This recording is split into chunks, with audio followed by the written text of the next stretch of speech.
akagero. Tugaruwe no gushimwa no kugushima, tugaruwe no kukuramya, tugaruwe no kugutura ibyuzuye imitima yacu, tugaruwe no kwicara ngo twigishwe nawe. Umuntu yakwitura iki ku rukundo rutagira akagero wamukunze?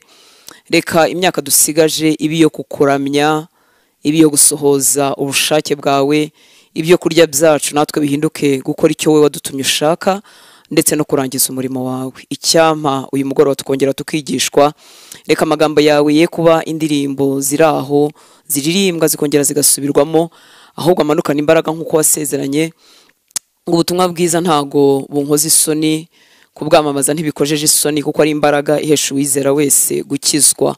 Reka ijambo ryawe rimanukana imbaraga, dukizwe, dukire, duhinduke, duse nawe nyaguhora ku ngoma.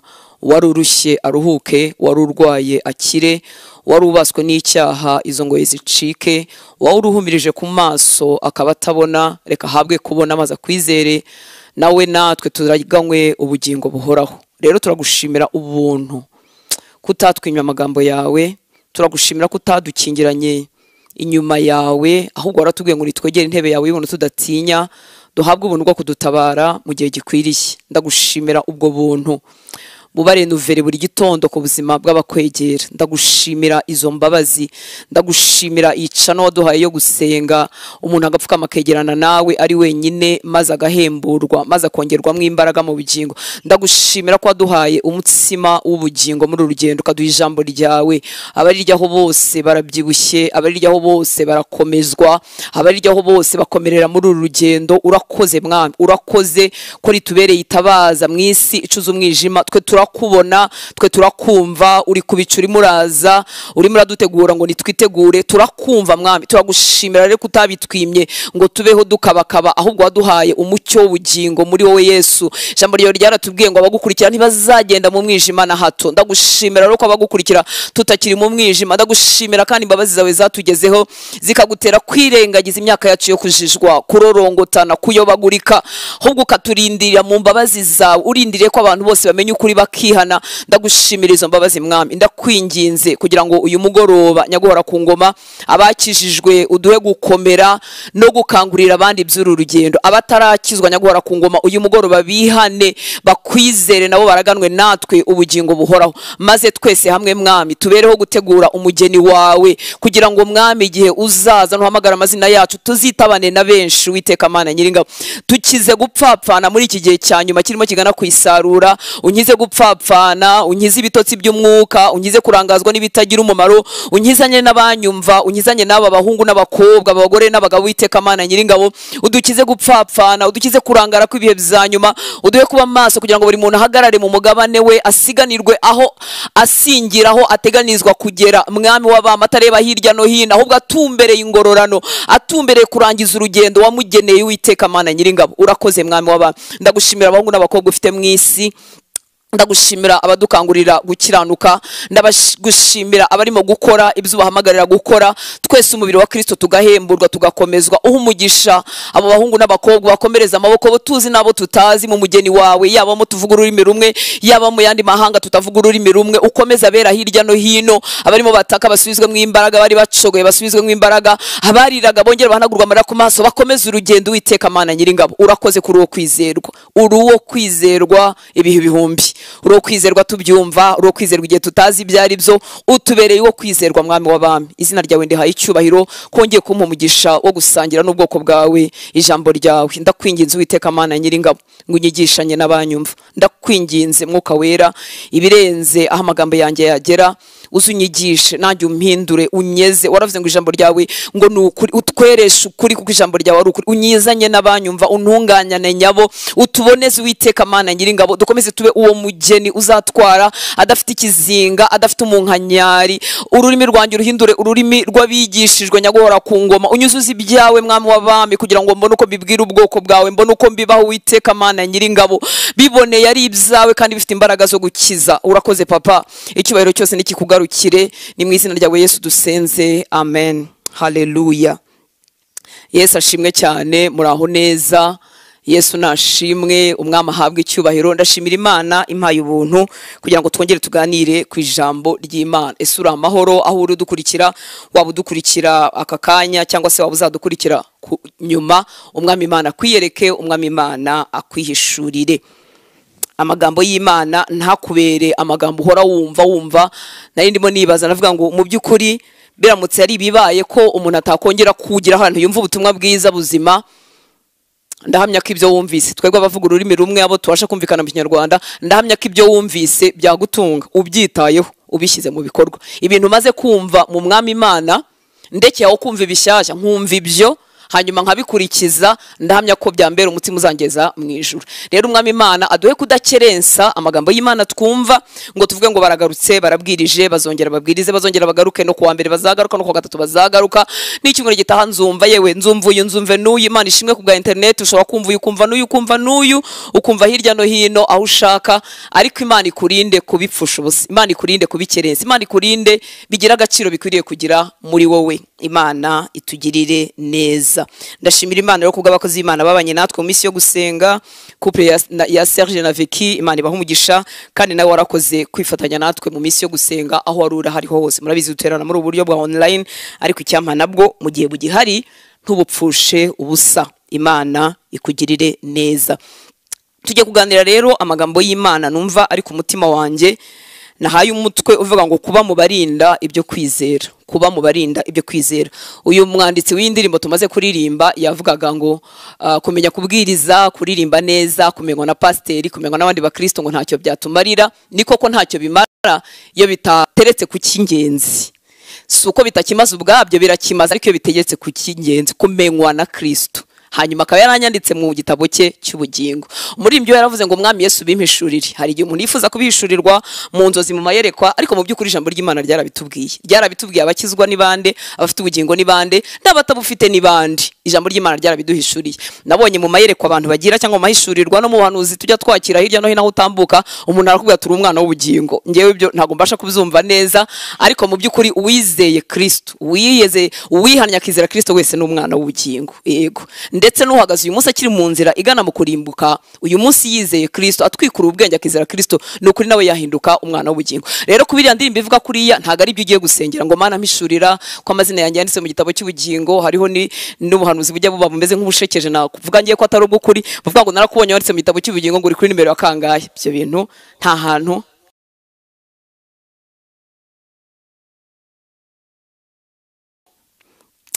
ijambo ry'Imana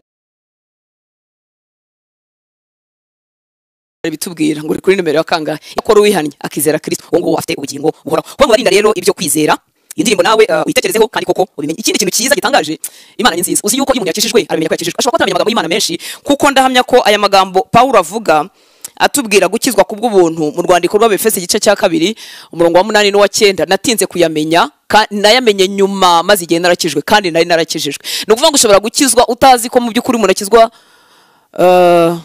kubwo kwizera, utabizi uko bigenda, utabizi ko ari ubuntu bw'Imana, yakiriye kubwo kwizera, utazi imirongo myinshi ya Bibiliya, ariko imbuto y'Imana iyo yageze mu muntu iba yamugezemo. Niyo mpamvu rya jambo ryo muri Yesaya rivuga ngo iyo nzira ngo n'abaswa ntago bazayiyoba, izitwa inzira yo kwera ngo n'abaswa ntago bazayiyoba. Abandi uyu mutima nibo bonyine badashobora kwica. Ni ukuvuga ngo umuntu yaba yarize cyangwa atarize, agakiza iyo kageze muri we arabimenya. Ni ukuvuga ngo ari impinduka z'ubumana ziza muri twebwe zigutera gutangira kwifuza kunezeza Imana utarabibasha, ariko ugatangira umutima wawe ugahita uba incliné, uhengamira ku kwifuza kunezeza Imana. Nyamara ubuzima bwawe buyobora guko ushaka, ugakunda ukunda, ukanga uwo wanga, ugakora ibyo ushaka. Burya ntago abantu bagira ibyaha bimwe, harimo abantu batagira ibyaha byinshi kandi batari bakizwa, hakaba n'abandi bagira bamarayo byose. Abo bose bakeneye agakiza, ariko iyo imbuto y'Imana yageze mu mutima w'umuntu n'ukuri arakizwa.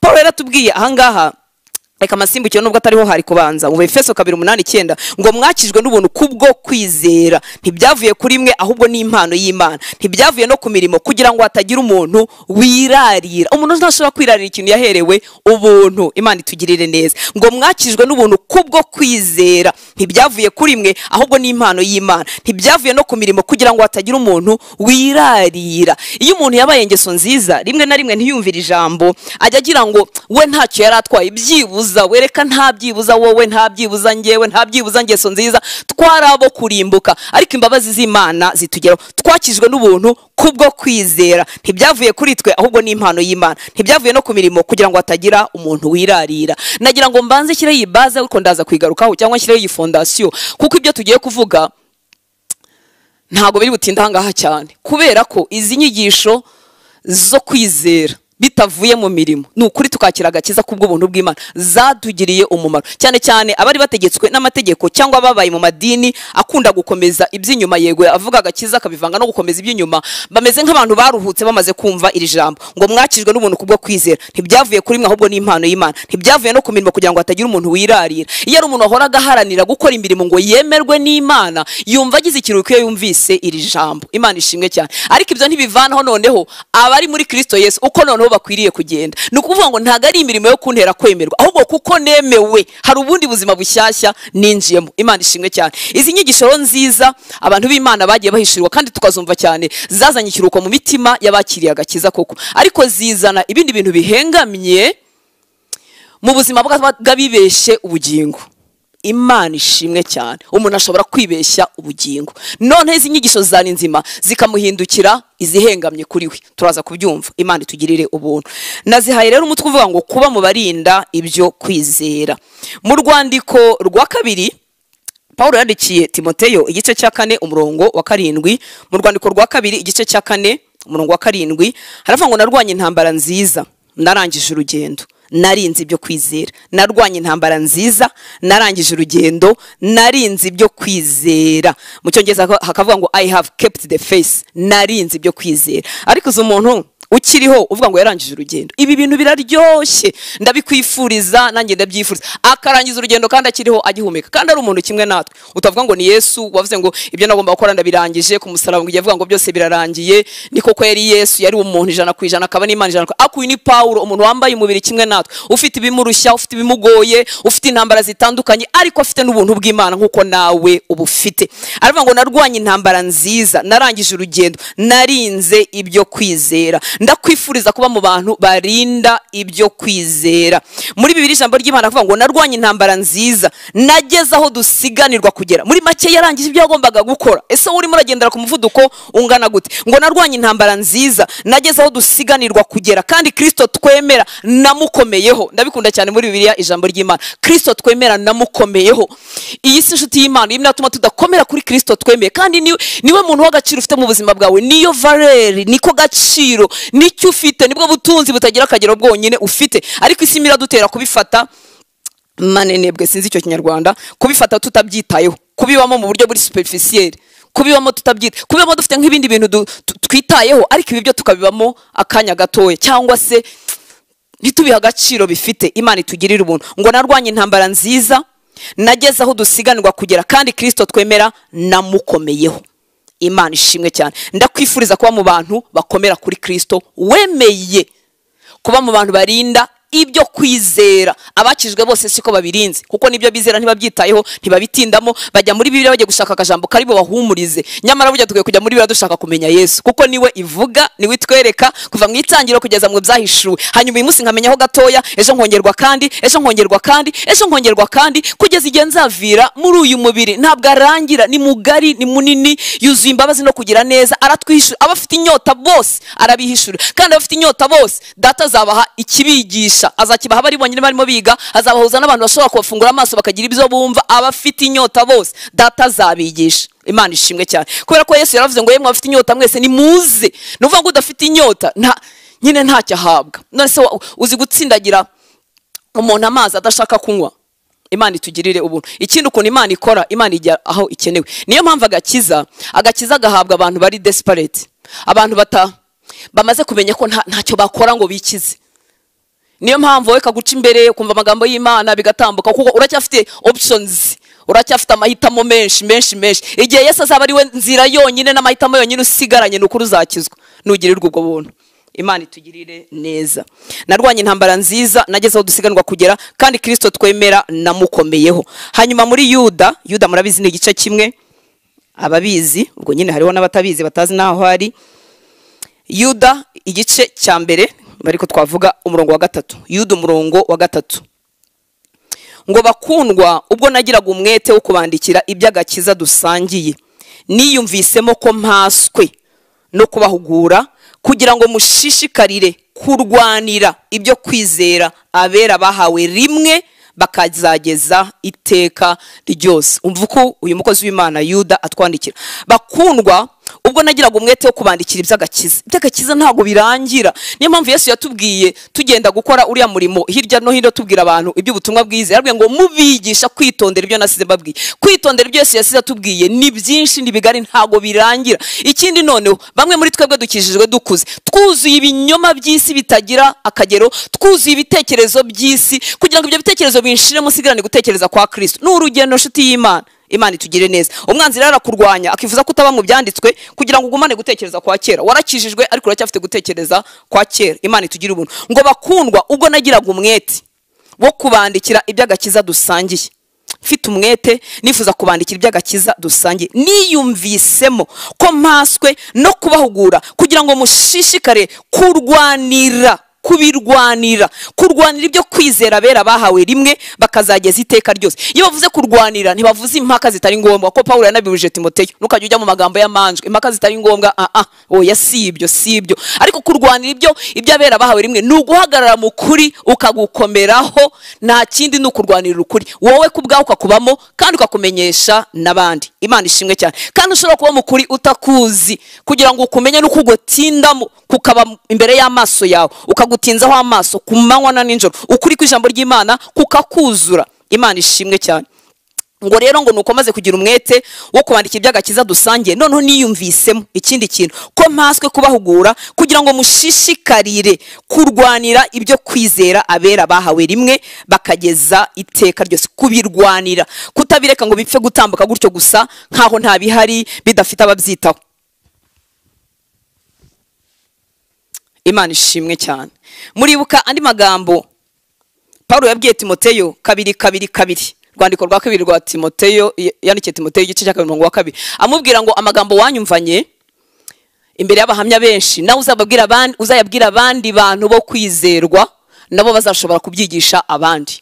Abo ni abantu barwanira ibyo kwizera abera bahawe rimwe, bakavuga ngo ngiye kubibamo, ngiye kubyicaramo, ngiye kwitoza kubimenya.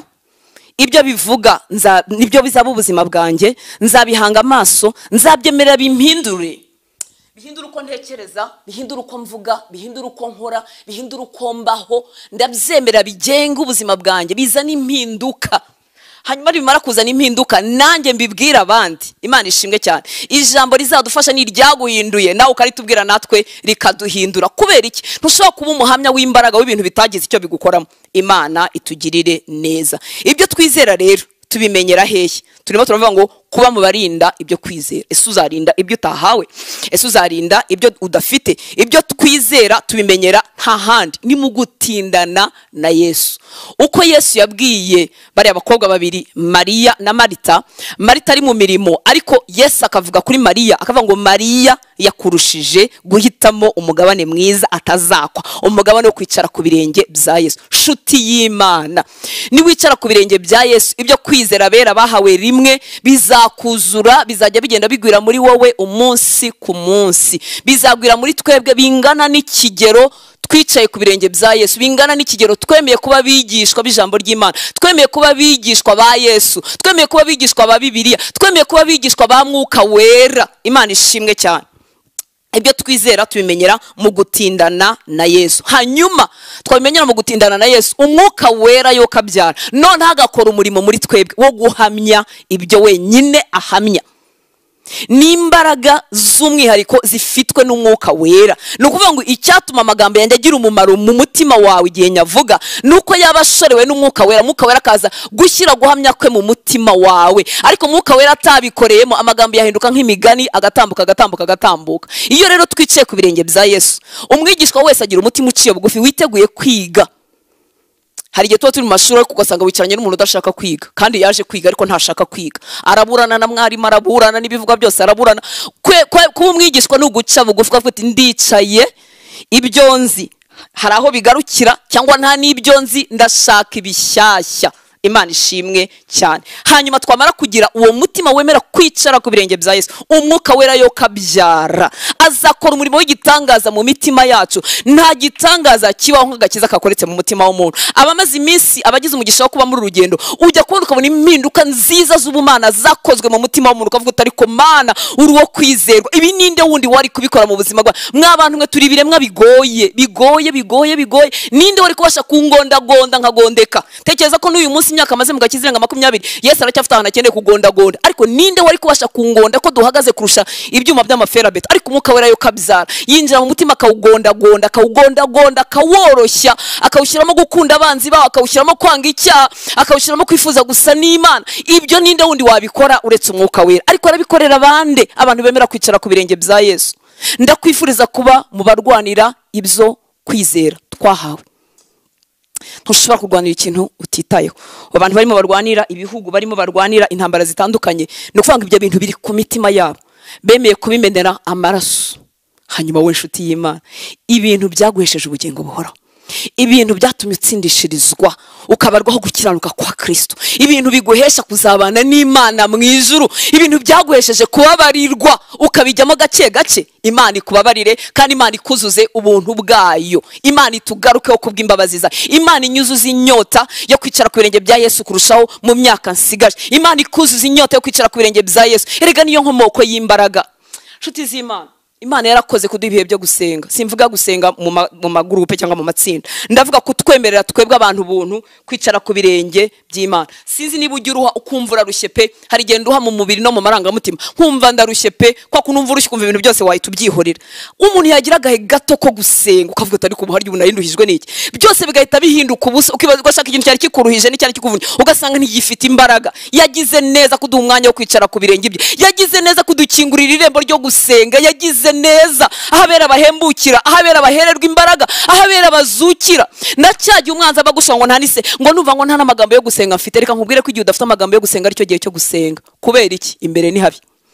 Niba umwanza kwambuye gusenga aragira ngo akumareho rwose. Cyagiye udafite imbaraga zo gusenga, cyagiye utabyimvamo, nicyo gihe cyo gusenga. Erega yumva amasengesho y'uburyo bwose, uramubwira uti simfite icyo kukubwira ariko ndaje, amagambo yashize ariko ndaje, dore biratinze ariko ndaje, dore sinzi iyo biva niyo bijya ariko ndaje, ngwino umpembure, ngwino umpimba. Erega ntigeze aduhamagara kubanza kugira imbaraga ngo tumusange, ariko tumusanze tumeze gutyo aduha imbaraga. Ese ntujya wumva ubyutse uvuye mu bihe by'amasengesho ukavuga ariko ubundi narimbaye iki, ukibaza icyo wari ubaye. Isi irakamura, ariko ku birenge bya Yesu niho duherwa umugabane isi idashobora kutwamba. Ndakwifuriza kuba mu bantu barinda ibyo kwizera. Babirinda bate? Babihererwa hehe? Ku birenge bya Yesu. Hanyuma ku birenge bya Yesu umwuka wera akaza guhamya icyo we wenyine afite ubushobozi bwo gukora. Nta mupasiteri ubifite, nta muvuga butumwa mwiza ubifite, ahubwo bose bahinduka ibikoresho, babaye ibikoresho byiza bitunganijwe mu biganza by'Imana, hanyuma Imana ikabakoreramo. Reka twumve uyu murimo tuwibukiranye. Turasoma muri Yohana, ubutumwa bwiza bwanditswe na Yohana igice cya 16, ubundi turaba tujya ku murongo wa 8 ariko nifuza guhera kuri 5 kugira ngo tubyumve neza. Ubutumwa bwiza bwanditswe na Yohana igice cya 16 umurongo wa 5, tumanuke tugeze kuri 11. Uyu ni Yesu yarari mu minsi ya nyuma yo gusezera ko bigishwa be. Ariko none ndajya kuwantumye, kandi muri mwe ntawumbaza ati urajyashye, ariko kuko mbabwiye ibyo imitima yanyu yuzuye agahinda. Ariko ndababwira ukuri yuko ikizagira icyo kibamarira ari uko ngenda, kuko nintagenda umufasha atazaza aho muri, ariko ningenda nzamuboherereza. Ubwo azaza, mva umurimo azakora muri twebwe, ubwo azaza azatsinda bisi, abemeza iby'icyaha n'ibyo gukiranuka n'iby'amateka. Hanyuma Yesu akabidusobanurira yuko abyara ngo iby'icyaha kuko batanyizeye. Ndashima Imana ko yavuze ngo iby'icyaha kuko batanyizeye. Ntabwo yavuze ngo azabemeza iby'icyaha kuko basambanye, azabemeza iby'icyaha kuko babeshye, azabemeza iby'icyaha kuko banganye, azabemeza iby'icyaha kuko biba, no, azabemeza iby'icyaha kuko batanyizeye. Kuko turatundi nudushami, ariko icyaha nyamukuru kiri mu kutizera umwana w'Imana, kuko numwizera ari amashami yandi yose azavunagurika. Yesu Yesu wacu ni mwiza.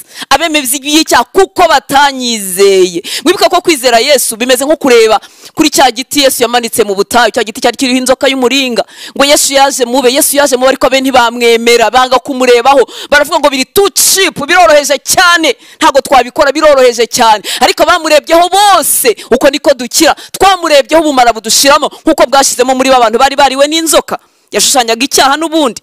Imana ishimwe cyane. Ariko Yesu aje mube, aza yoroheje, aza afite ishusho ititezwe, aza atari umwami bashaka guze kubakura mu bubata bw'abaroma, aza atafite ishusho ikunzwe nkuko Yesu yari yarabihanuye. Yesu yaravuze ngo ntago yari afite igikundiro cyatuma yifuzwa. Na n'uyu munsi ubukristo ntago bwifuzwa, kereka ubukristo bwatuzirikanye n'iby'isi.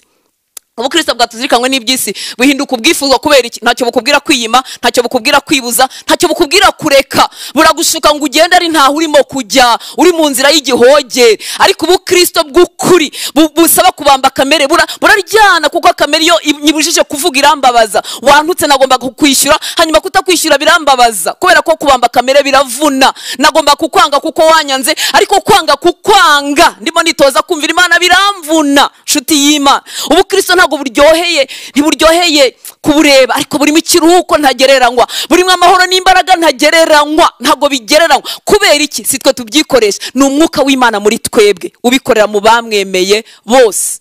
Imana ishimwe cyane. Ntago yabemeje iby'icyaha kuko bibye, kuko basambanye, yabemeje iby'icyaha kuko batizeye umwana w'Imana. Yohana yaramubonye aravuga ngo nguri umwana w'intama w'Imana ukuraho ibyaha by'abari mu isi. Haleluya. Kumwizera bivunagura imbaraga z'icyaha muri twebwe, kuko udafite imbaraga zo kwikiza. Ntigeze gusaba ngo banze umuntu mwiza. Hari abantu beza benshi bagaburiye abantu benshi batazajya mu bwami bw'Imana. Hari abantu beza benshi bakoze ibintu byiza byinshi mu isi, ariko batazaraga ubwami bw'Imana kuko bumvaga bari beza cyane ku buryo badakeneye umwami Imana.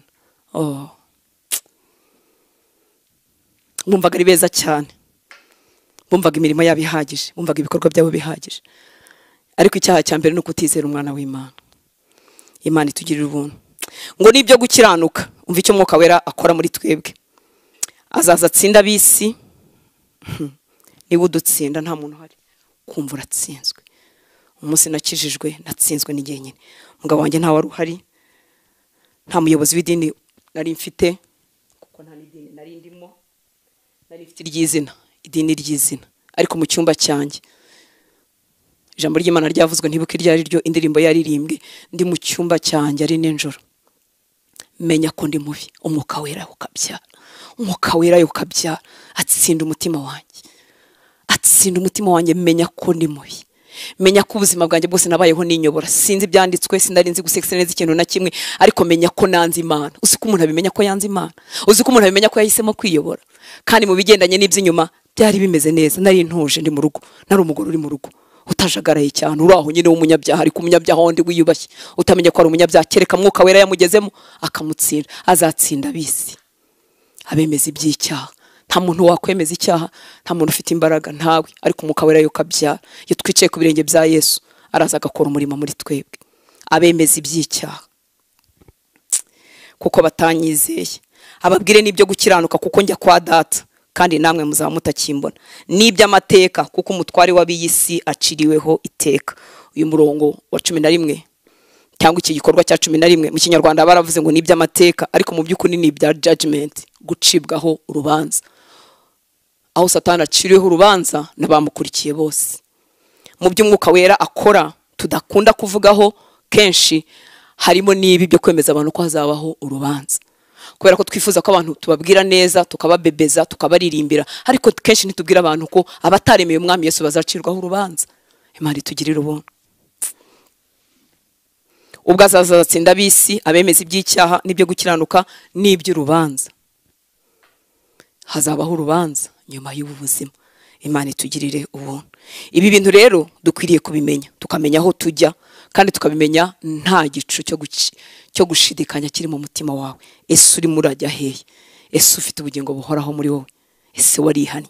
Ese wizeye umwana w'Imana cyangwa ntabwo ufite? Iyo ubufite, Imana nihabwe icyubahiro. Hari umunsi mu ijuru habaye impundu, haba ibirori, umunyabyaha umwe witwa Hortense akijijwe. Hari umunsi habaye impundu, umunyabyaha umwe witwa wowe akijijwe. Mu ijuru habaye ibirori, haba umunezero mwinshi kuko umunyabyaha umwe yihanye. Ijuru riza bakijijwe, rizi n'abibeshya ubugingo. Imana itugirire ubuntu.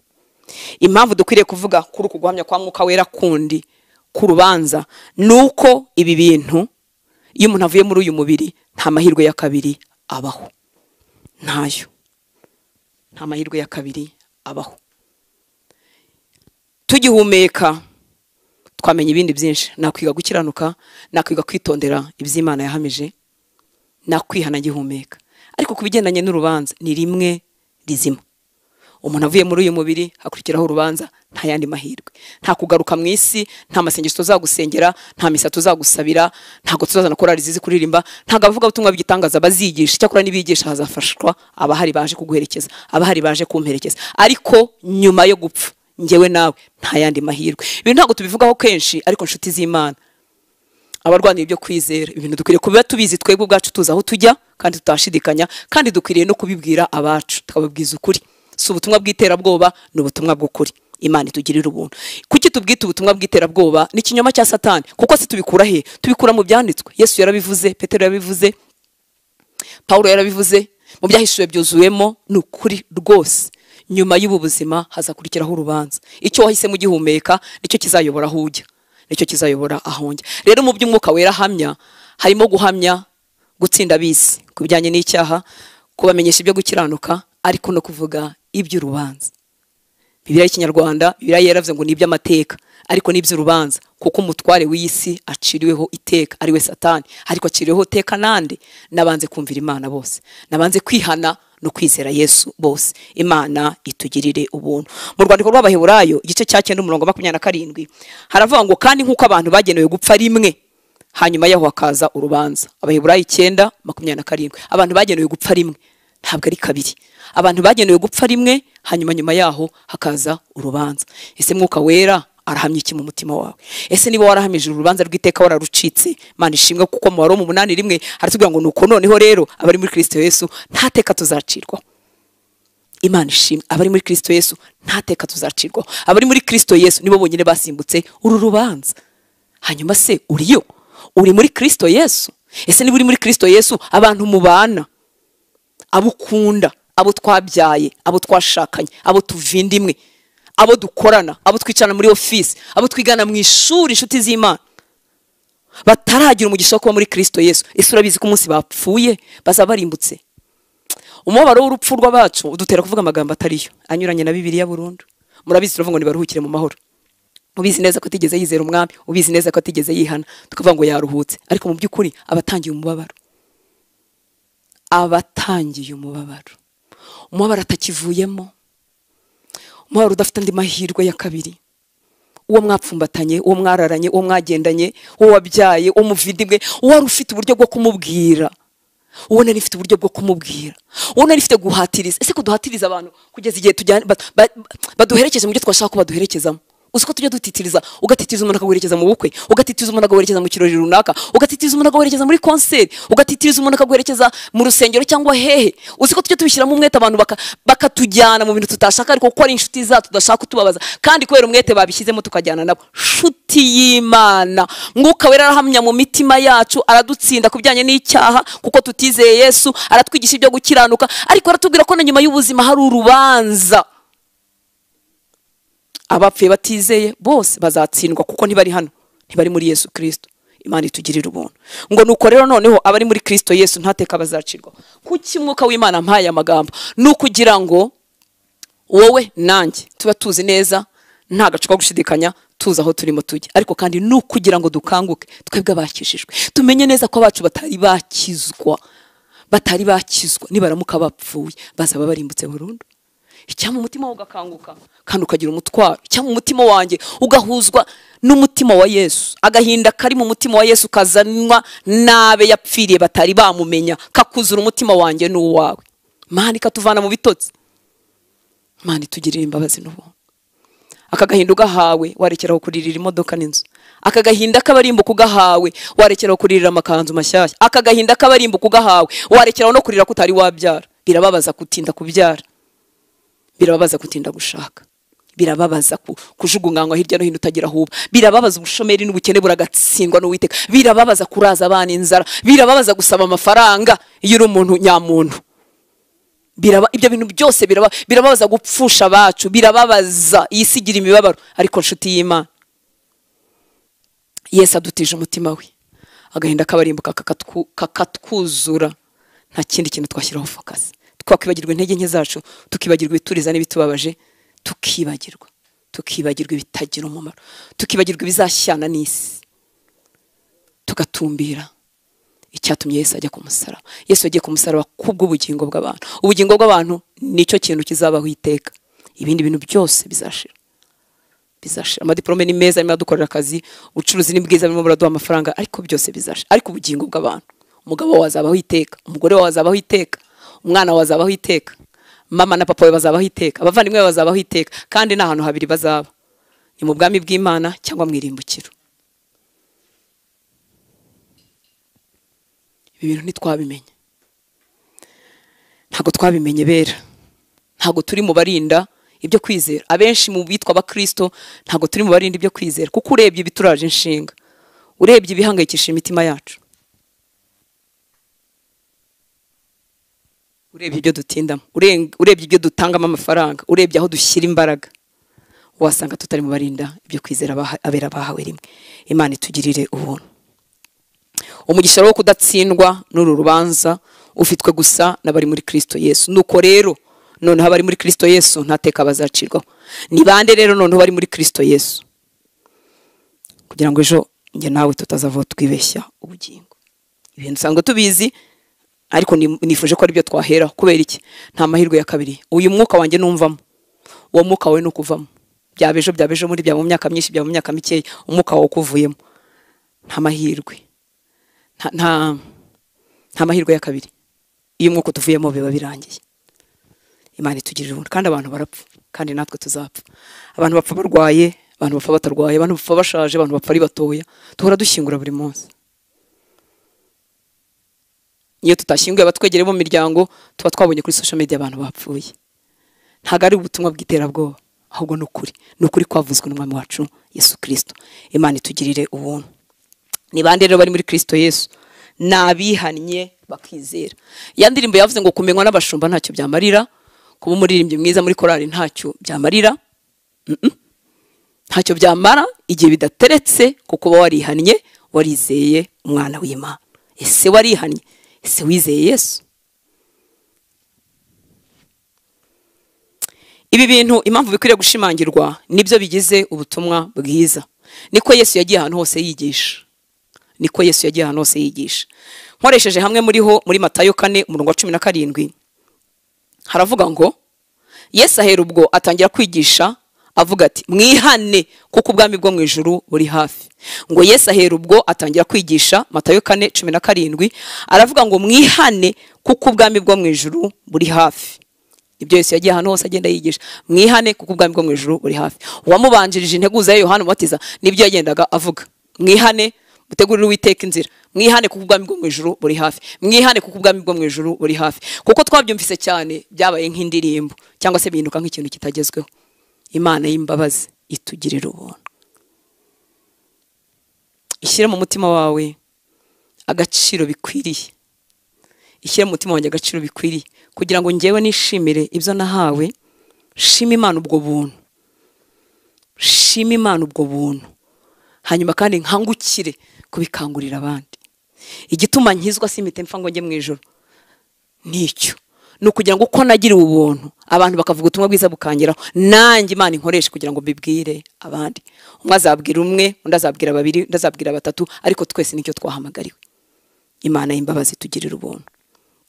Ubu butumwa kandi Yesu yagiye avuga ngo mwihane kuko ubwami bwo mu ijuru buri hafi, nibwo butumwa intumwa zakomeze kwigisha. Mu byakozwe n'intumwa igice cya 3:19 ariho nkoresheje, abantu benshi bateranijwe no kureba umuntu ba Petero bari bamaze gukiza.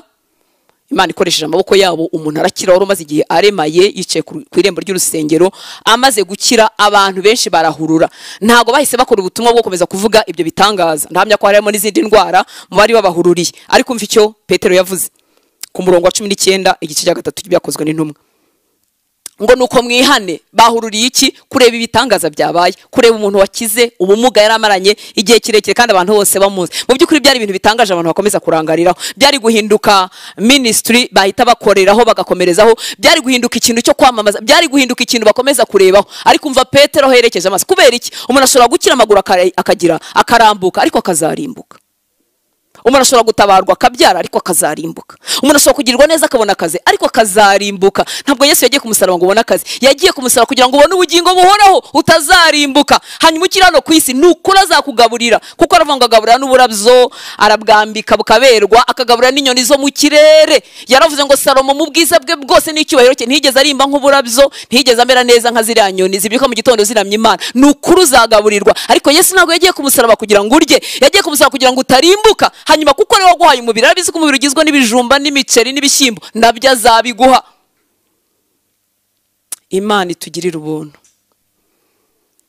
Petero ahita abwira abahururiye kureba umuntu wakize, arababwira ngo nuko mwihane muhindukire ibyaha byanyu bihanagurwe, ngo iminsi yo guhemburwa ibone ukwiza ituruka ku mwami Imana. Yaramaze kubabwira ko ari Yesu ukoze ibyo ngibyo, amaze kumuvuga uko yamuvuze, agera kuri uno muravuga ngo nuko mwihane muhindukire ibyaha byanyu bihanagurwe, ngo iminsi yo guhemburwa ibone ukwiza ituruka ku mwami Imana. Nishimiye ukuntu yabivuze mwihane hanyuma muhindukire, kuko birafatanye. Niyo atavuga ngo muhindukire, iyo wihannye uranahindukira. Urahindukira ukababazwa no guhindukira, kuko niba rutunzwe n'uburayi uzabanza uburare, warutunzwe n'ibyaha uzabanza ubihomberemo, ugira icyo gihombo kirya uyu mubiri, hanyuma umwami Imana gutabare. Ngo nuko mwihane muhindukire ibyaha byanyu bihanagurwe, ngo iminsi yo guhemburwa ibone ukwiza ituruka ku mwami Imana. Nuko mwihane muhindukire ibyaha byanyu bihanagurwe, ngo iminsi yo guhemburwa ibone ukwiza ituruka ku mwami Imana. Twari tukirimo gusubiza cya kibazo kivuga ngo ni bande bari muri Kristo Yesu? N'abantu bumvise ubutumwa bwiza bakihana bakizera. Ni bande bari muri Kristo Yesu? N'abantu bumvise ubutumwa bwiza bakihana bakizera. Ni bande bari muri Kristo Yesu? N'abantu bumvise ubutumwa bwiza bakihana bakizera. Ntago ari abantu babwiwe ngo nuza Yesu azakugira neza bakaza gushaka iyo neza. Nukuri irahari pe, yewe ngo yigirira abeza n'ababi, irahari. Ariko ni bande bahindutse abana b'Imana? Ni bande bafite ubugingo buhoraho? N'abantu bamenye ko ari abanyabyaha, Mwuka Wera yarabatsinze mu mitima, bamenye ko ari abanyabyaha, barihana barizera. Petero aravuga ngo nuko mwihane muhindukire ibyaha byanyu bihanagurwe, ngo iminsi yo guhemburwa ibone ukwiza ituruka ku mwami Imana.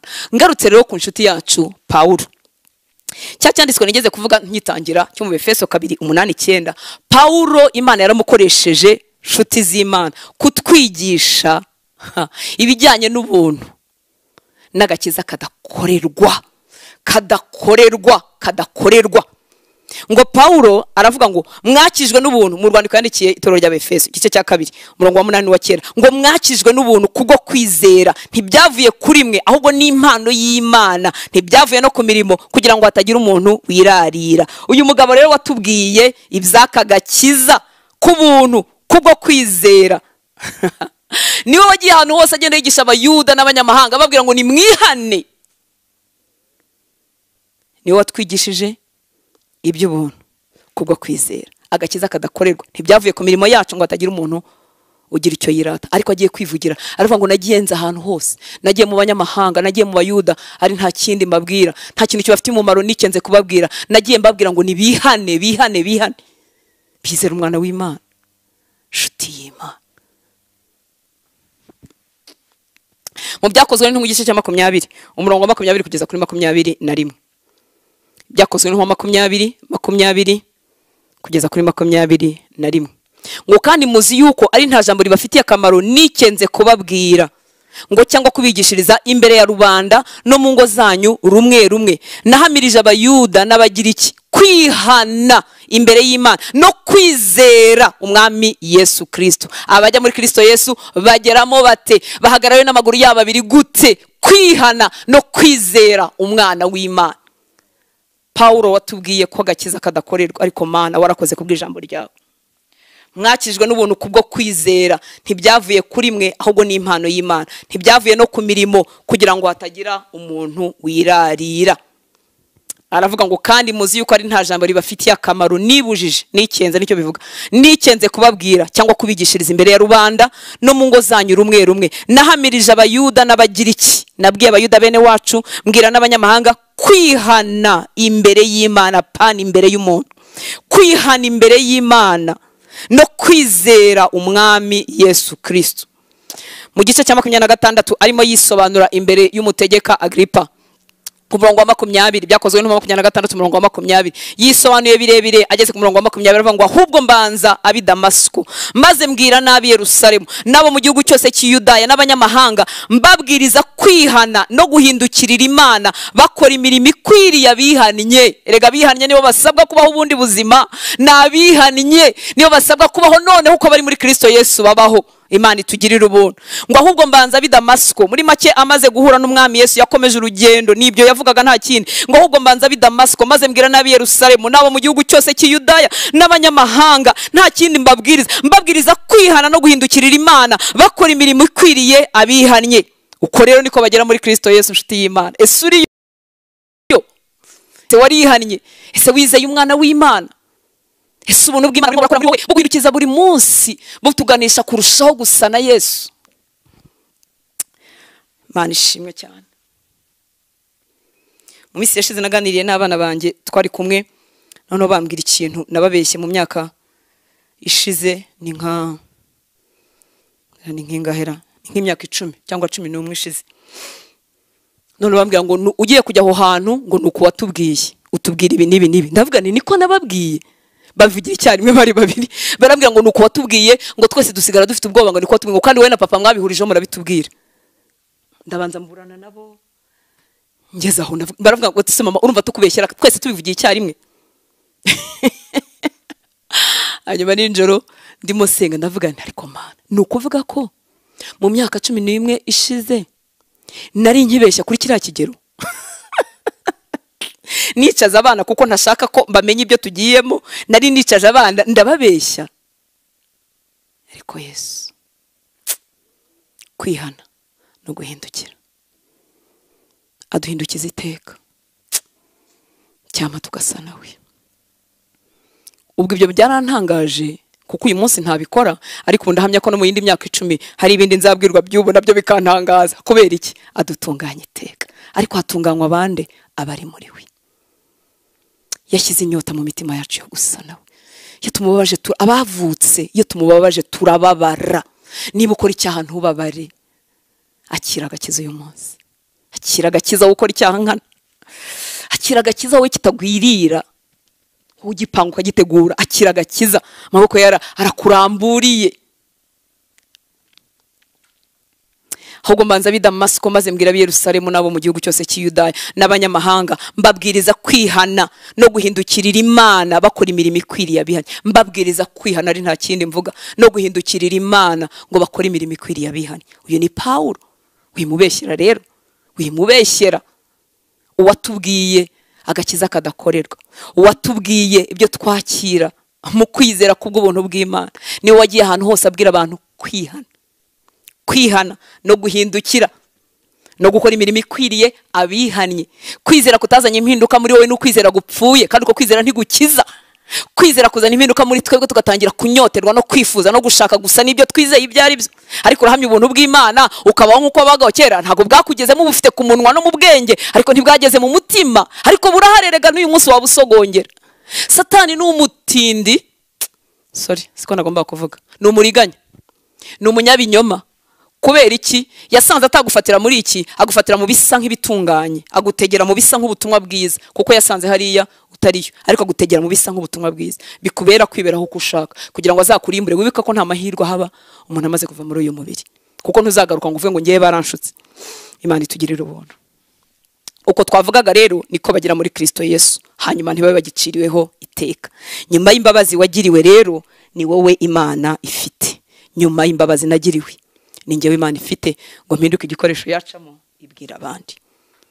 Ni wowe Imana ifite, ni wowe igikoresho Imana ifite ngo uvuge imbabazi wagiriwe. Munyembere mvuge iki kintu hanyuma ngisorezeho, kubera ko hari igihe wanyumva uyu munsi ejo utazanyumva.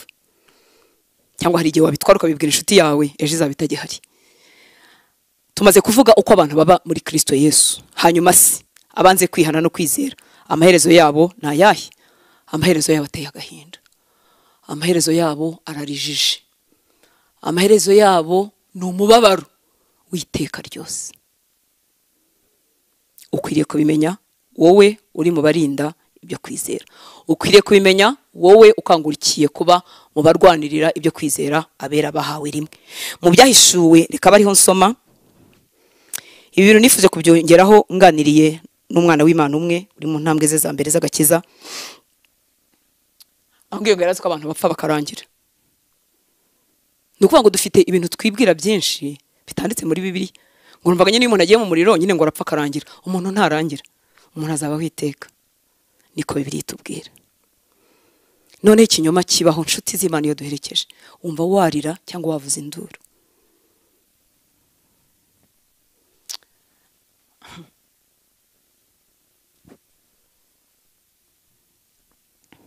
Natwe kubera amarangamutima hari igihe dutinya kubwira abantu ukuri. Erega ntidukeneye kuvuga kuri uriya wagiye ko n'ubu nta kintu tuba twenda guhindura, ariko dukeneye kubwira twebwe abaherekeje n'abahari kubwira ukuri, kubwirwa ukuri. Dukeneye kubwirwa ukuri. Ese niba abantu bose baruhuka kwizera Yesu no kwihana byaba bimaze iki? Niba abantu bose baragwa ijuru, Yesu yaba yaragira iki ku musaraba? Icyo gikorwa cyo kumwizera no kwihana cyaba kimara iki? Ni ikinyoma cya Satani. Ni ikinyoma cya niba abantu basengerwa bakavaho bari bakajya ahandi bakajya kubana n'Imana, kubaho umuntu akiranuka muri none yarizeye mwana w'Imana, byaba bimaze iki? No kuvuga ngo Imana rero yabikiranirwa kuko abafite ababasengera ababo bajya baragwa ijuru, hanyuma umuntu wabaye hari nyakamwe mwisi atagira umuntu, ubwo we nyine bikabera murangiranye kuko atabonye amasengesho amwimura hahandi bajya. Imana y'imbabazi iduhe gutungwa n'ibyanditswe muri Bibiliya. Hanyuma ikinyoma Satani yashyizemo ntukiyemere inshuti y'Imana. Kwihana ni none wowe nanjye tugihumeka. Mu byahishuye igice cya 20 umurongo wa 10 kugeza ku murongo wa 15. Ngo kandi Satani wabayobyaga ajugunywa muri ya nyanja yaka umuriro n'amazuku, irimo ya nyamaswa na wa muhanuzi w'ibinyoma. Bazababazwa ku manywa na ninjoro iteka ryose. Ijambo iteka ryose wumvise icyo rivuga? Ni iteka ryose, ni eternellement. Ni ibintu bitarangira. Ubundi uyu muriro wari waragenewe aba Satani n'ingabo ze, ariko malheureusement ikibabaje abatarizeye ngo bihane nabo bazahujyamo. Iryo ni ryo herezo ry'abatari muri Kristo Yesu.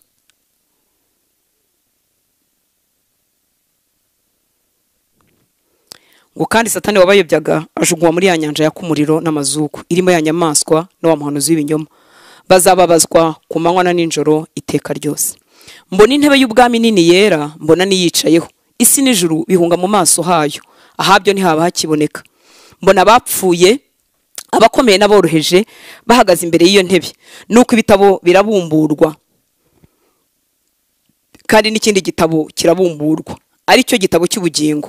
Abapfuye bacirwa imanza z'ibyanditswe muri ibyo bitabo zikwiriye ibyo bakoze. Ngo mbona abapfuye abakomeye n'aboroheje bahagaze imbere y'iyo ntebe, nuko ibitabo birabumburwa, kandi n'ikindi gitabo kirabumburwa, ari cyo gitabo cy'ubugingo. Abapfuye bacirwa imanza z'ibyanditswe muri ibyo bitabo zikwiriye ibyo bakoze. Inyanja igarura abapfuye bo muri yo, urupfu n'ikuzimu bigarura abapfuye bo muri byo, bacirwa imanza zikwiriye ibyo umuntu wese yakoze. Urupfu n'ikuzimu bijugunywa muri ya nyanja, nabyo bizahanwa nshuti y'Imana ababanzi bacu. Urupfu n'ikuzimu bijugunywa muri ya nyanja yaka umuriro. Iyo nyanja yaka umuriro niyo rupfu rwa kabiri. Niyo mpamvu abari muri Kristo Yesu urupfu rwa kabiri ntacyo ruzabatwara. Urw'umubiri rwo ruraje, turimo turasaza, abandi tuzapfa tutanashaje, ibyo ni ibisanzwe. Ariko abari muri Kristo Yesu urupfu rwa kabiri ntacyo ruzabatwara, niryo rimbukira. Ngo urupfu n'ikuzimu bijugunywa muri ya nyanja yaka umuriro. Iyo nyanja yaka umuriro niyo rupfu rwa kabiri. Ngo kandi umuntu wese utabonetse, Mana tugirira imbabazi, utabonetse ko yanditswe muri cya gitabo cy'ubugingo, ajugunywa muri iyo nyanja yaka umuriro. Kandi umuntu wese utabonetse ko yanditswe muri cya gitabo cy'ubugingo, ajugunywa muri iyo nyanja yaka umuriro. Ibintu wabyumva ugakomeza kuba mu bitotsi, ibintu wabyumva ugakomeza kwisinzirira, ibintu wabyumva ntukanguke, ibintu wabyumva ugakomeza gutwarwa n'intege nkeya. Abatabonetse ko banditswe muri cya gitabo cy'ubugingo nabo bajugunywa muri iyo nyanja yaka umuriro. Niryo herezo ry'abanze kwihana no kwizera umwami Yesu. Niryo herezo ry'abibeshya ubugingo. Basubiyemo rya sengesho tubasubirishamo, Imana itubabarire. byasengesho tubasubirishamo tukababwira ngo murakijijwe kandi mu mutima utigeze wihana, tugeze wizera. Imana itubabarire natwe.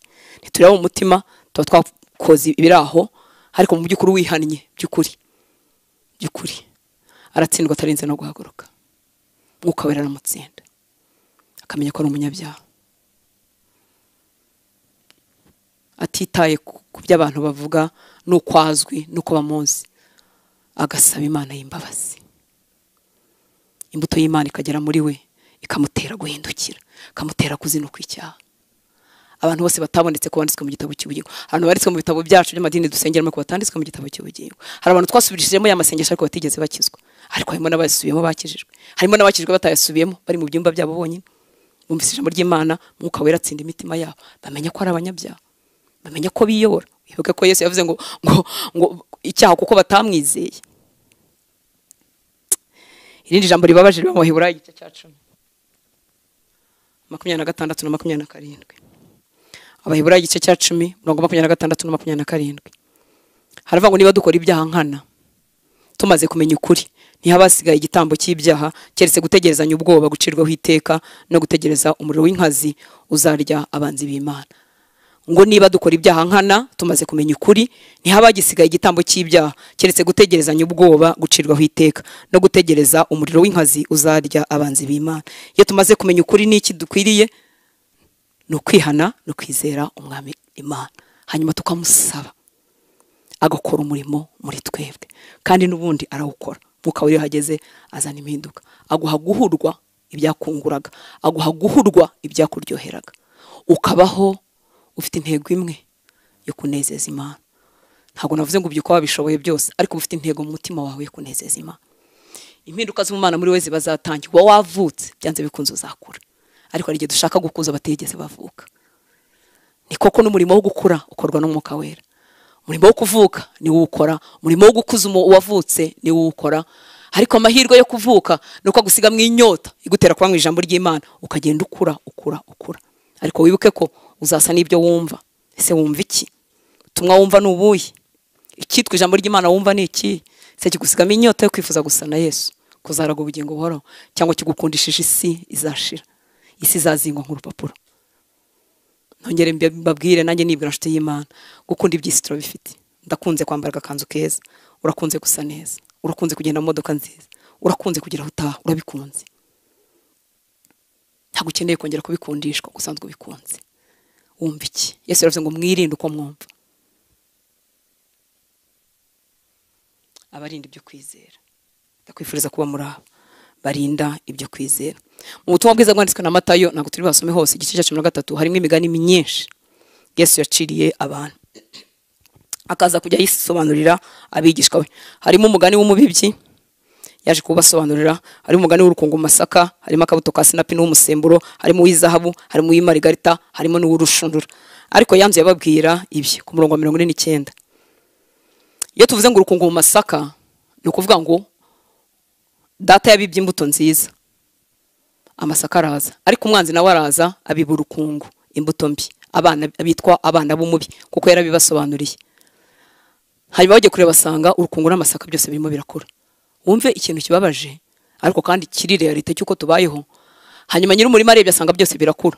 Abakoraga mu murima baravuga ati se turandura urukungu, aravuga ati oya, nimurandura urukungu n'amasaka aragenderamo, mubireke byose bikurane. Ubu turimo turakurana, abana b'umubi n'abana b'umucyo turimo turakorana.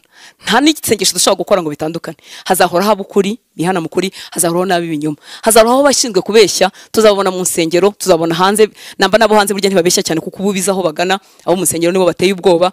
Ariko urukungu n'amasaka birimo birakorana, bizatandukana gusa igihe cy'isarura.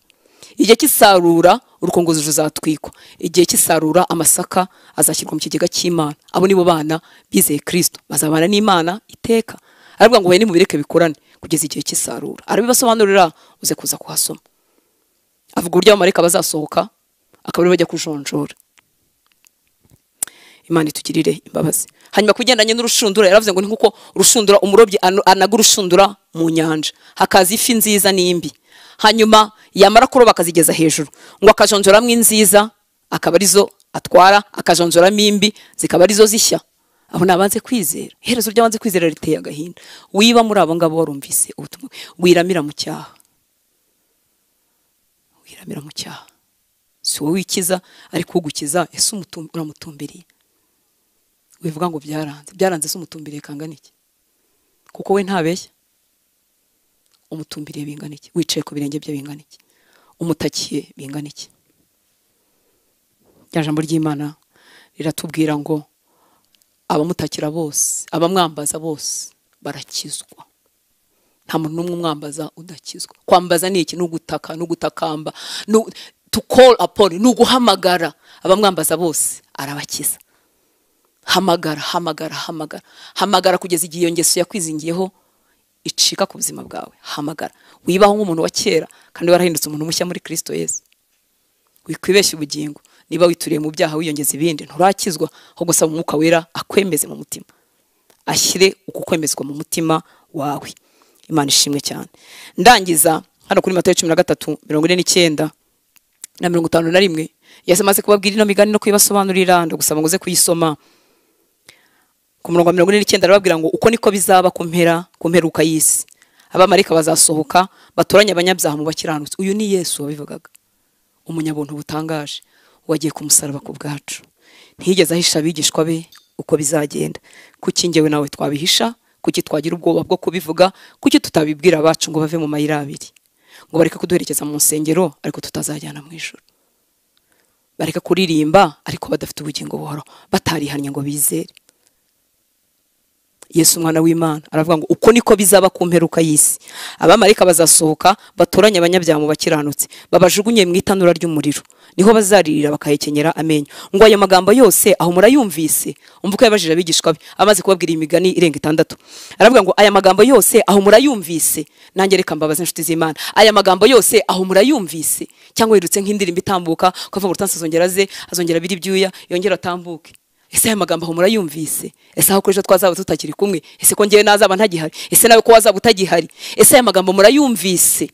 Ese abateye umwete niba waragize ubuntu gakizwa? Ese aguteye umwete wo guhaguruka ngo ukoreshwe n'Imana mu mpano yawe kugira ngo n'abandi bakizwe? Ese aguteye umwete wo gukanguka no kuva mu bunebwe no kuva mu bitotsi kugira ngo haraho dusenge abacu batwikurwa igitwikizo cy'umwanzi yabatwikiriye? Ese aya magambo urayumvise? Ese urayumvise ko nyuma y'ubuzima nta yandi mahirwe haba? Aravuga ngo ayo magambo yose aho murayumvise. Ngo baramusubiza bati turayumvise. Reka dusenge. Ndasaba umwuka wera akora icyo agomba gukora mu mutima wawe, agukangure. Ntidutanga agakiza ariko kuvuga no kwacu, gusenga no kwacu, kwicara ku birenge bya Yesu no kwacu, tugahinduka abagabo bo guhamya. Imbaraga ziri muri we. Nta nigeze ntuma ni nyenyine, nta kinigeze gusaba gukora uri wenyine, ariko kumutumbira, kumuhanga amaso, kwicara ku birenge bye. Niho dukura imbaraga zo gukora ibyo dusabwa gukora, zo kubaho ubuzima bunesha icyaha, kubaho ubuzima budakururwa n'urukundo rw'ibisi. Isi iratureshya nshuti y'Imana, isi iraduhamagara. Ku birenge bya Yesu ntuzakura imbaraga zo kudatsindwa, zo kutanamuka. Hanze arakwanga kandi nicyo ashinzwe. Yiyemeje kukurwanya kugeza igihe uzavira muri uyu mubiri, kugeza igihe azaboherwa bya burundu akanagwa hariya mu nyanja yakumurira. Ataraboha afite umurimo umwe wo kugutandukanya n'Imana. Widamarara, wiha umubiri wawe urwaho ngo gutwaza igitugu, ahubwo wuzanira umwami. Icara ku birenge bye, akwejesha ijambo rye rireza, agutunganye, rirebemo rimeze nk'indorerwamo. Ngo n'amategeko atunganye rwose, atera umudendezo, azana freedom. Aratubohora ku bubata, aratubohora ku nzangano, aratubohora ku cyaha cyatwizingiye tutamenya n'igihe twakoreye. Mureke tuyabyukiremo, mureke tuyarye, mureke tuyuze, mureke tuyamedite. Reka kumedita ibibazo byawe, bizahoraho. Ibyo nibinavaho hazaza ibindi ko hano ni kwisi. Reka tumedite ku ijambo ry'Imana, kandi ibyo kanyago ibyo bibazo icyo bikora biradutebeza hakugira ngo tuzamuke. Tumaze umwanya tubitekerezaho turushaho gutebera, ariko nutegereza ku ijambo ry'Imana nabari ibyo wibwira ku manywa na ninjoro, umucyo wawe uzarushaho kuba mwinshi, imbaraga zirushaho kugwirira muri wowe. uzarushaho gusa n'umwami, uzahinduka igikoresho cyiza gitunganywa buri munsi, gukorera Imana ntibizakubera umugoko. Impamvu gukorera Imana bitubera umugoko nuko umwuka wacu abashonje, uko umwuka wacu asonza niko gukorera Imana bihinduka kwikorera umusaraba. Ariko umwuka wacu agaburiwe, gukorera Imana bihinduka privilege, bihinduka amahirwe dushimira Imana. Ariko umwuka wacu ashonje, dushaka aho twakwisha naho twahungira. Nimuze ku birenge by'Umukiza tuhahurire, nimuze ku birenge by'Umukiza tujye mu magambo ye. Wivuga ngo ntago nyazi, yagiyemo nyine bayamenya nyine bayarimo. Wivuga ngo ngiye sinjya mbasha gusoma Bibiliya, koko umaze imyaka 2-3 mu gakiza, umaze umwaka ukavuga ngo ntubasha gusoma Bibiliya, kuzi gusoma ibindi. Wikwemera ikinyoma cy'umwanzi, wibumupfapfa, wipapfana. Kanguka nanjye nkanguke, duhurire ku birenge by'Umukiza. Niba twarakishijwe ubwo buntu twibupfusha ubusa, ntabwo wakijwe nk'icya gisambo cyo ku musaraba. Nanjye siko nakijwe ngo duhite dupfa tujye mu ijuru. Twahawe indi myaka yo kubaho, imyaka yo kubakwa, imyaka yo gutunganywa, kugira ngo natwe duhinduke ibikoresho by'umumaro. Icyama nawe ukaba muri iri tsinda ry'abarwanirira ibyo kwizera bera bahawe rimwe risa. Impamvu dufite ibi byanditswe nuko hari abagabo babihagazeho, hari abagore babaye abo kwizerwa, intumwa z'umwami zatubanjirije, ababakurikiye barinze bagera mu rupfu bakibihamya, bakibivuga. None uyu munsi turabifite, uyu munsi turabisoma tugahembuka, tukamenya ibyo tubikiwe, tukamenya umwami wacu ibyo akunda n'ibyo yanga, tukamenya ibyo twizera ibyo ari byo. None ntidufite cyo kubwira abantu kuko tutabijyanye mu mwete. Iyo tubajije iby'agakiza ntitumenye ibyo tuvuga kuko natwe tutazi icyo twakijijwe. Hanyuma ishimwe rikatubana rikeya kuko tutazi iby'umuriro w'iteka twasimbutse, twarokotse. Dushima cyane ko yaturokoye ibyago n'amakuba byo mu isi, ariko ntituzi agaciro k'icyo yaturokoye, umuriro w'iteka, irimbukiro. Uko tuba muri ibi byanditswe duko bigira agaciro muri twe, bikagira uburemere bikwiriye n'icyubahiro bikwiriye no gukiza bikwiriye muri twe. Data, duciye bugufi ngo utwigishe, Mwuka Wera utwigishe, ukoresha aya magambo n'andi yose yazamutse mu mitima y'abahungu bawe n'abakobwa bawe, maze utwigishe. Turifuza kuba muri aba barwanira ibyo kwizera, abizera bahawe rimwe risa. Ntitwifuza kuba indorerezi, ntitwifuza kuba abantu batambuka gutyo, kandi waraduhaye agakiza. Wamara kuduha agakiza ukatwongera iminsi yo kubaho. Ndakwinginze ngo dukangure, kangura aba basore, kangura aba bakobwa, kangura abagore n'abagabo, dukangura Uwiteka Mana Nyiringabo. Maramo ibitotsi by'ubupapa, ume kuba mu ijambo ryawe kugira ngo rinyuzure, mpinduke umuhamya w'ukuri, simpinduke umuhamya w'ibinyoma, ukuvuga ibinyoma utazi ibyo wavuze nanjye nkabweshya abandi kuko nanjye ntamenye ibyo wavuze. Ndakwinginze unyuzuze ibyawe kugira ngo bimeneke, uwo twicaranye bimubwire, uwo dutindanye bimubwire. Mbwira abanjye, mbwira abo wampaye, mbwira abo unyegereza, mbabwire ko nyuma y'ubu buzima hari ubundi, kandi ko umuntu yapfuye atabwiteguye biba birangiye. Nyuzuza ibyawe nyaguhora ku ngoma, nyuzuza ibyawe mpa gusa nabyo, mpa kuzurwa nabyo, mpinduka umuhamya w'ukuri. Kura amaso yanjye ko bitagira umumaro, kura amaso y'abahungu n'abakobwa ko bitagira umumaro.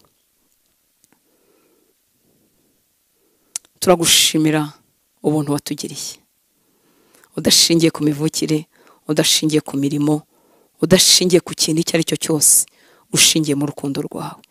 None uyu munsi twarazwa agakiza kubwo buntu bwawe, biciye mu kukwizera, twarababariwe, amazina yacu yanditswe mu gitabo cy'ubugingo. Mbega ubuntu! Hindura igikoresho rero gitwara ubwo buzima, gitwara ubwo buzima mu batabufite, gitwara ubwo buzima mu bibeshyaga ko babufite batabufite. Reka Mwami w'abamahera ijambo rigeze ryera imbuto ku bari bari mu nzu yawe ariko batakuzi. Uyu munsi bakwizere, bihane, bahindukire rwose. Rigere ku bari barangaye badatekereza ku by'ubuzima bwa nyuma y'ubu, ribatere ku kwizera no kwihana. Urakoze Mwami w'abami. Dusabiye umugisha rero abana bawe hirya no hino barimo bakangurira abandi ku bukiranutsi, ababikorana nabo babana umuntu umwe ku wundi. Ndagushimira abasore bavuga ubutumwa bwiza muri bagenzi babo, ndagushimira abakobwa bavuga ubutumwa muri bagenzi babo, ndagushimira abagore babwira inshuti zabo, ndagushimira abo bagabo babwira abagabo bagenzi babo, ndagushimira n'abavuga butumwa bahagarara hirengeye, ndagushimira abigisha b'ijambo ryawe bukuri barara baribamo basenga basoma kugira ngo batubwire ibyo bahawe nawe. Ndagushimira abo bose bagize umubiri wawe nyaguhora ku ngoma. Ndagushimira abasenga mu ibanga basengera umubiri wa Kristo kugira ngo tudacogora. Ndagushimira abasengera abakozi batandukanye kugira ngo badacogora. Ndagushimira abera barwanirira ukuri. Ndagushimira mwami w'abami,